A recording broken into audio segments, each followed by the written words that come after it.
My fiancé said, "Your mom's cooking is terrible. I'm not eating at family dinners anymore." I replied, "Fair enough." Then I went to every family event solo and posted the photos. Her attitude changed when she realized she'd been replaced at the table. I, 31 male, have been with Jessica, 29, for 4 years, engaged for 1. We were planning a fall wedding next year. Last Sunday was Mom's 65th birthday dinner. Nothing fancy, pot roast, mashed potatoes, green beans, her famous apple pie. The same meal she's made for special occasions since I was 5. My whole family was there. My sister Amy, 33, her husband Tom, their twins, my brother Keith, 28, and my grandma, 87. Jessica picked at her food, making faces when she thought nobody was looking. Mom noticed and asked if everything was okay. "It's fine, Dorothy," Jessica said with that fake smile she does. In the car ride home, she exploded. "I can't do this anymore. Your mom's cooking is terrible. Everything's either overcooked or underseasoned. That pot roast was like leather, the potatoes were gluey, and don't get me started on that pie. Store-bought crust would have been better."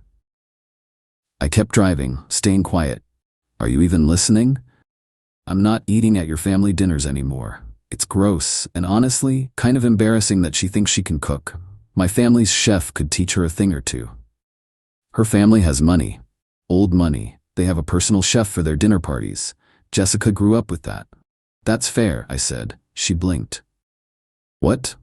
You don't have to come to family dinners anymore." "Oh, good. I mean, you'll make excuses for me, right? Say I'm sick or working?"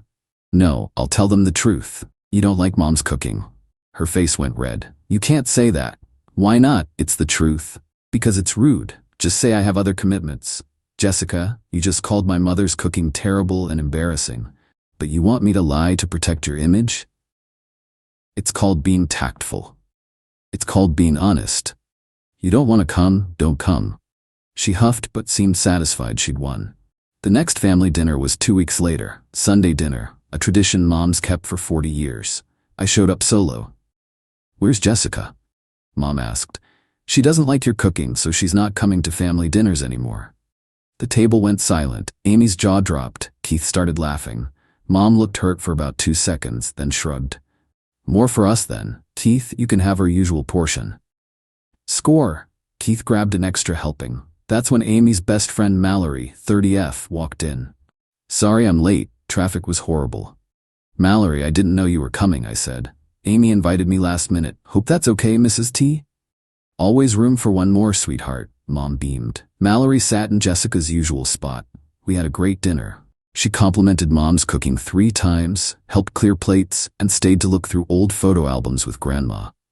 I posted a family photo on Instagram. Sunday dinner with the best cook I know. Mom's cooking family time. Jessica saw it within minutes.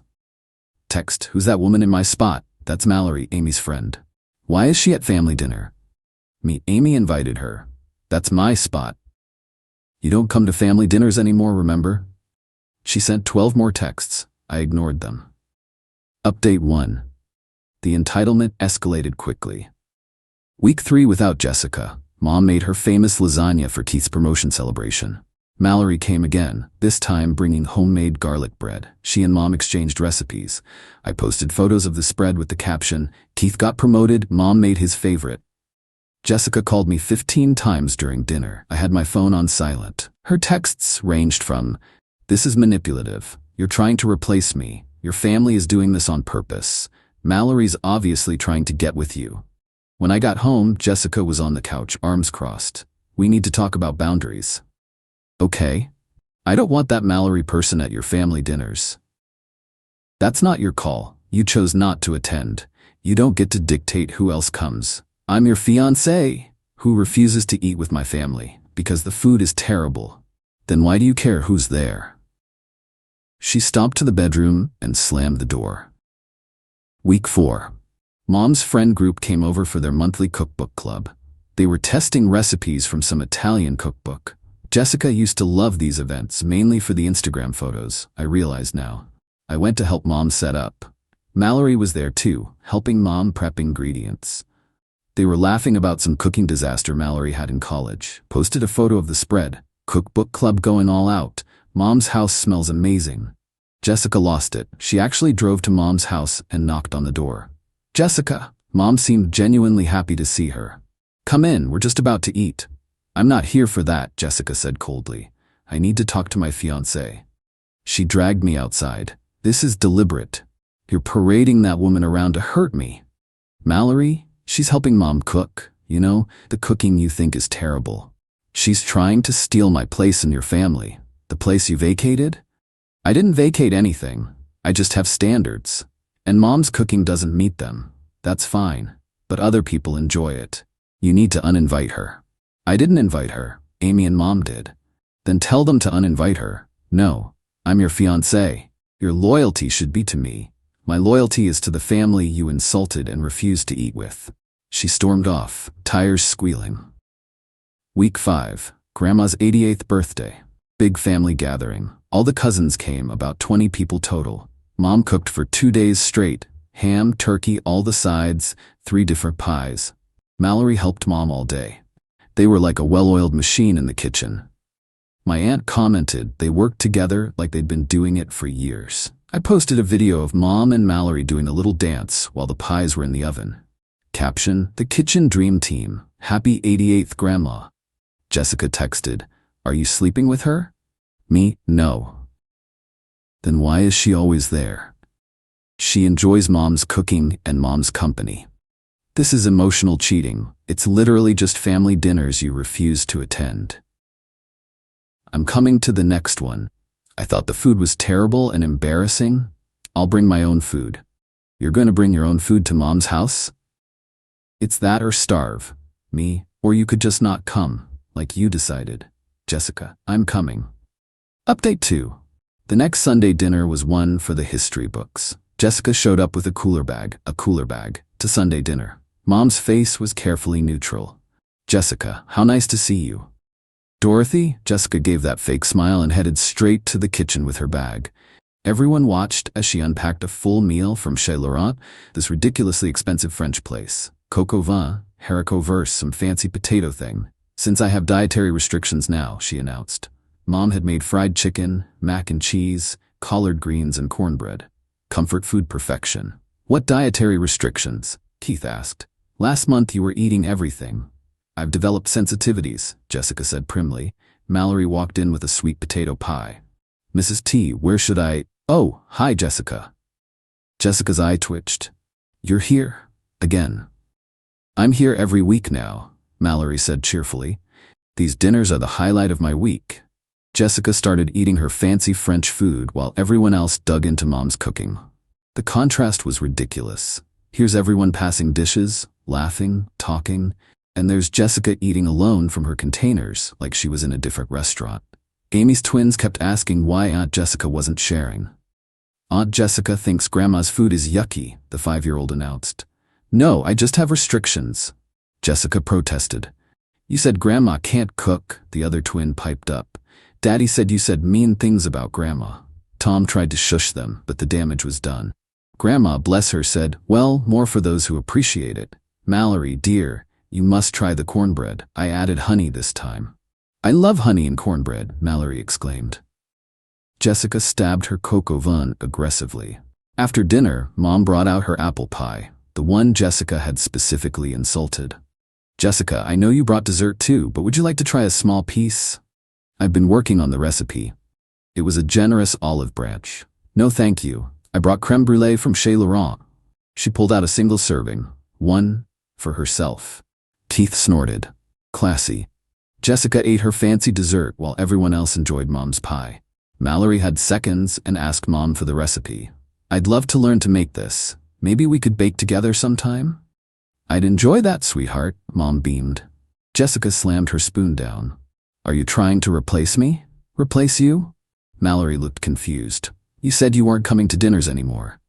"I'm here now." "With your own food," Amy pointed out. "Because Dorothy can't cook." The room went silent. Mom stood up. "Jessica, you're entitled to your opinion about my cooking. But you're not entitled to come into my home, insult me, and then act like a victim when others appreciate what you reject."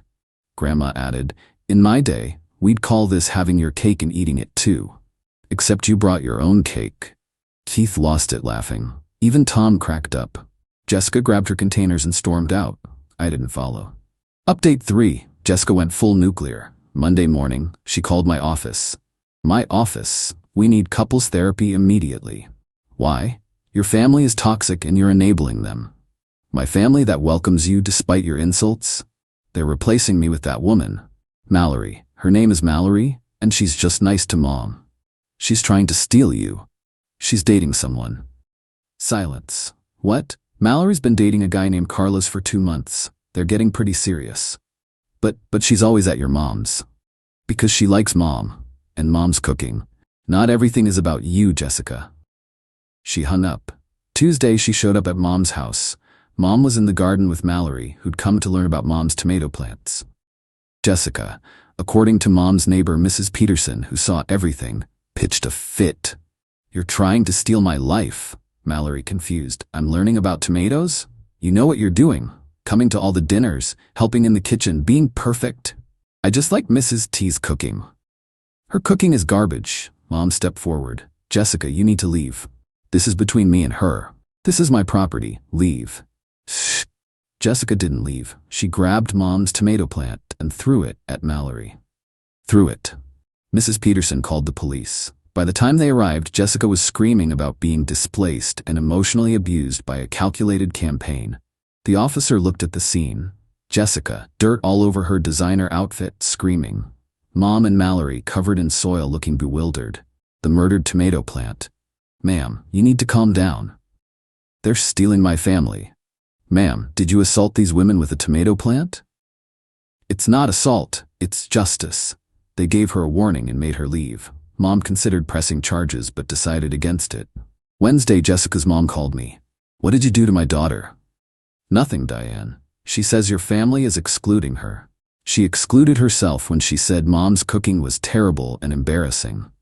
Well, is it not? Excuse me, Dorothy is simple. Her cooking is very suburban. And? Jessica has refined tastes. She was raised with better. Then she can eat her refined food elsewhere. You're being unreasonable. Your daughter threw a tomato plant at someone because they like my mom's cooking. That doesn't sound like Jessica. There's a police report. Silence. Oh.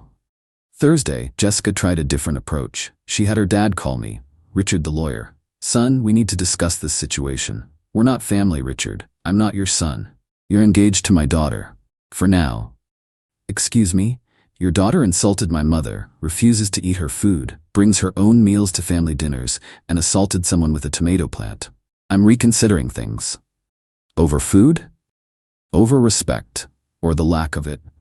Jessica deserves better than some housewife's cooking. And there it was. The whole family thought they were better than mine. Then Jessica can find someone with a family that meets her standards. You can't be serious. Dead serious. She'll never forgive this. I'll live. Friday night, Jessica came home with her parents and her brother Jason, 32. We're having an intervention, Diane announced. For who? For you, Jessica cried.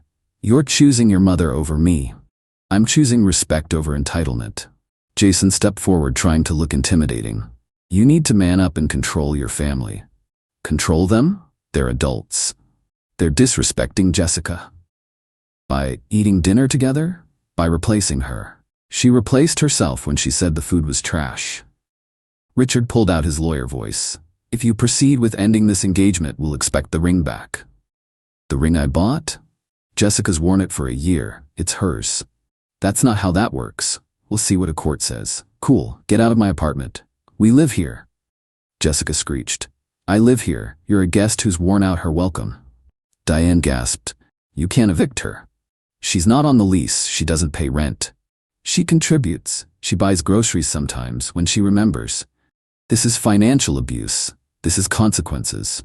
They left after more yelling, but Jessica stayed, locked in the bedroom, texting furiously. Update 4 Saturday morning. The social media campaign started. Jessica posted on everything: Facebook, Instagram, TikTok. The narrative? I was an abusive mama's boy who let his family bully her. She was the victim of an orchestrated campaign to push her out. Some highlights. He prioritizes his mother's feelings over his fiancée's comfort. They brought in another woman to replace me at the table. I have dietary restrictions and they mock me for it. This is what happens when you date a man who can't cut the umbilical cord. Her friends rallied. The comments were brutal. But then Mallory commented, with receipts, "Hey Jessica, just wanted to clarify. I'm dating someone, have zero interest in your fiancé, and you said Mrs. T's cooking was terrible and embarrassing. Also, you threw a tomato plant at me? There's literally a police report." She attached screenshots of Jessica's texts to Amy calling Mom's cooking peasant food and saying she was too good for their Walmart ingredients. Amy jumped in with her own screenshots of Jessica saying she was only marrying me for the security and that she'd fix my family after the wedding. Keith posted the video from Sunday dinner of Jessica eating her separate French meal while everyone else enjoyed Mom's cooking. The contrast was not flattering. Then Mom commented. Mom never comments on drama. "Jessica, you're welcome at my table anytime, but you need to arrive with respect, not resentment. My cooking may be simple, but it's made with love. If that's not enough for you, that's okay, but don't blame others for filling the seat you vacated." It went viral in our town. Everyone had opinions. Jessica's friends started backtracking. Turns out, many of them had been to Mom's dinners over the years and knew her cooking was great. By evening, Jessica was in full meltdown mode. "You ruined my reputation. You posted lies on social media. They're not lies, they're my truth. Your truth includes dietary restrictions you don't have? I could have them. Jessica, just admit you're a snob who thinks you're too good for my family." "I am too good for your family. My family has money, status. Your mom is a retired teacher who drives a Honda. And? That's embarrassing. Then why did you say yes when I proposed?" Silence. Then quietly, "Because I thought I could change you, make you better." "Better like you? Yes, I don't want to be like you." "What's that supposed to mean?" "It means you're entitled, rude, and treat people like servants. You think money makes you superior. It doesn't. It just makes you rich." "How dare you?" "Truth hurts." She threw her engagement ring at me, missed by 3 feet. "We're done." Okay, that's all you have to say?" "What do you want me to say?" "You just told me you've been trying to change me into someone I'm not. You insult my family. You think you're better than us? Why would I want to marry that?" She started sobbing. Not pretty tears, full ugly crying. "You're supposed to fight for us. Why? You don't even like who I am. I love you. You love the idea of what you could turn me into." She grabbed her suitcases and started throwing things in. "My parents were right. You're beneath us. Probably, but at least I'm happy down here." She left that night. Had her brother come get her furniture on Sunday, during family dinner, of course. We all waved from the window while eating Mom's pot roast. Final update. It's been 3 weeks. Here's where everyone landed. Jessica immediately started dating Bradley, son of her parents' country club friends. He's exactly what she wanted. Wealthy, entitled, and thinks Olive Garden is ethnic food. They got engaged last week. Apparently she'd been texting him throughout our relationship as her backup plan. Her mom called to gloat. "See? She traded up. Bradley's family owns 3 companies. Good for her." "You could have had this life. I didn't want that life. Your loss, I'll survive." The ring drama. Jessica tried to keep it. Posted photos wearing it with Bradley, saying it was a push present to herself for surviving trauma. I hired a lawyer. She had to return it or face theft charges. Bradley was apparently not happy to learn his new fiancée was wearing another man's ring. Mallory and Carlos came to Sunday dinner last week. Turns out Carlos loves Mom's cooking too. They're planning to take cooking classes for Mom together as a couple's activity. "Mrs. T, would you consider teaching cooking classes?" Mallory asked. "I'd pay." Mom's now teaching weekend cooking classes in her kitchen. 5 students so far. She's thriving. Jessica found out about the cooking classes, had the audacity to text me, "Your mom is monetizing this situation. That's so tacky." Me. Blocked. Amy ran into Jessica at Target last week. Jessica was with Bradley, loudly complaining that the checkout girl was too slow and probably illiterate. Amy said Bradley looked dead inside already. Keith matched with Jessica's friend Brittany on Hinge. She told him Jessica used to practice her surprise face for when I proposed, for 3 months before I actually did it. She also said Jessica had a spreadsheet ranking potential husbands by income, family status, and improvability. I wasn't even in the top 5. Last Sunday, we had our biggest family dinner yet. Mom made her terrible pot roast. There were 15 people there, family, Mallory and Carlos, Mom's neighbor Mrs. Peterson, and my cousin Derek, who drove 2 hours just for Mom's cooking. I posted a photo, full house for the best cook in town, Chash Mom's cooking real family. Jessica commented from her new account, enjoy your mediocrity. Mallory replied, we are. Your Chez Laurent containers are still in Mrs. T's fridge if you want them back. Jessica deleted her comment. Yesterday I got a text from an unknown number. It was Richard, Jessica's dad. Bradley's family is having doubts. Jessica showed her true colors at their chef's tasting. She insulted 3 courses and made the chef cry. And nothing. Just thought you should know you made the right choice. I know. For what it's worth, Dorothy's apple pie at the church bake sale was always the first to sell out. You've had Mom's pie? 20 years ago. Before Diane banned me from commoner events, I still think about that pie. She's teaching cooking classes now. Really? Saturdays, 2 p.m. Don't tell Diane. The last I heard, Jessica and Bradley's engagement imploded when she brought her own food to his mother's dinner party. His mother is apparently an award-winning chef who trained in Paris. Jessica called her food pedestrian. She's now single, living with her parents, and according to her Instagram, taking time to heal from toxic relationships. Mom's cooking classes are booked solid through next month. She's considering writing a cookbook called Simple Food for Real Families. Mallory and Amy are helping her test recipes. The dedication will read, for everyone who knows that the best meals aren't about perfection. They're about the people around the table. As for me, I'm good, better than good. I learned something valuable. When someone tells you your family isn't good enough for them, believe them. They're telling you exactly who they are. And if they can't appreciate a woman who spent 40 years perfecting her pot roast recipe just to see her family smile, they don't deserve a seat at the table. Mom's making lasagna this Sunday. The group chat already has 12 confirmations. Jessica's Chez Laurent containers are still in Mom's fridge. We use them for leftovers now. Mom says it's the fanciest Tupperware she's ever owned. Life's funny that way. Edit. Since everyone's asking, yes, Mom's apple pie really is that good. She finally shared the secret. She adds a layer of cream cheese and brown butter between the apples in crust. Game changer. And no, she won't share the full recipe unless you take her class. Woman's got a business to run now.